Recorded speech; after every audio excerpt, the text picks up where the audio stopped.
Na-try nyo na ba maglabada ng mga dragon? Yung tamang sunrock sa decolor laang, dagdag kintab lang ba para pogi? So for today mga Lodi, bisitahin natin itong mga dragon natin. Ayan, tamang chillax lang sila. Ito naman tila bossing. Papakainin natin yan mamaya. Pero bago yun, dito muna tayo sa main agenda natin, si Veldora.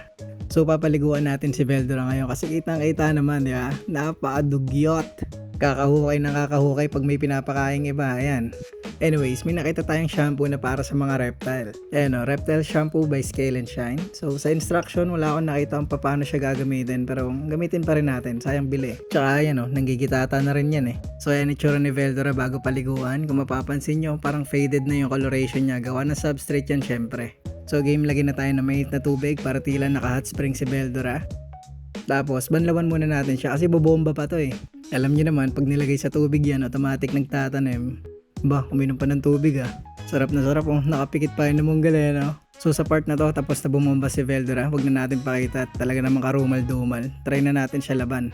Buksan na natin tong reptile shampoo niya. Uy, bango, putya. So kagaya nga na sinabi ko kanina, walang instruction pa paano gagamitin. Hindi ko alam kung gaano kadami or diretso dun sa dragon, kaya nilagay ko na lang sa tubig. Well, common sense naman sa atin, di ba? Pag shampoo, diretso sa buhok. Pero syempre may gumagawa din naman ng diretso muna sa tabo. Basta sabi, iwasan ng ilong, bibig, mata. Sa gamit once a month pwede na, pero mas maganda daw pag nagsished. So ang gamit ko nga pala pang kuskus kay Veldora, toothbrush na soft bristles lang. Huwag kayo gagamit ng matigas, hindi yan isda na nakakaliskisan.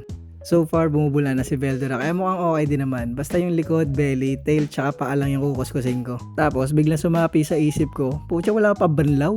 Kaya kumuha ulit ako ng bagong tubig tsaka ako siya binanlawan. Tapos punasan na natin siya ng tuwalya. Tapos amuyin na din natin. Ay pucha, bango mo Veldora, hindi ka na panghi. So after maligo, eto na itsura niya ba? Putok na putok ang kulay ah. Di na faded ah. Pero usually naman pag pinapaliguan natin siya tapos nasa ilalim ng araw, lumalabas talaga yung coloration niya, gumaganda. Siguro mas tumingkad ng shampoo, pero ang purpose kasi talaga ng shampoo, healthy shedding, tsaka yung mga dumi-dumi. Kumbaga pag sa sasakyan, tinubigan mo lang tapos pinunasan mo, madumi pa rin, 'di ba? Shampooin mo rin para sa mamay alikabok. So ang rate ko sa shampoo na to is, naging review pala no po siya. Hindi, goods yan, goods. Siya, ito na treats mo Veldora kahit ang likot mahiluran. Dito naman tayo sa mga kanina pa nakaabang. Galit na yun na munggal eh. Inuna daw magpaligo bago magpakain eh no? So ayong si Liit tsaka si Milim, di muna natin sila sa shampooin kasi di naman sila dumudumi pa eh. Naka-corn cobs lang yung substrate nila eh. Ayun o, talaga naman, napakabilis ngumuya. Last na dragon na papakainin natin, si Velgreen. Ito nagwawala na to.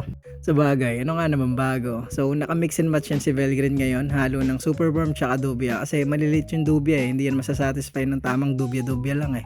Anyways, cut na natin doon yung feeding niya. Total sinaglit niya lang naman eh. Kaya yan na lang din muna for today mga Lodi. Bye-bye!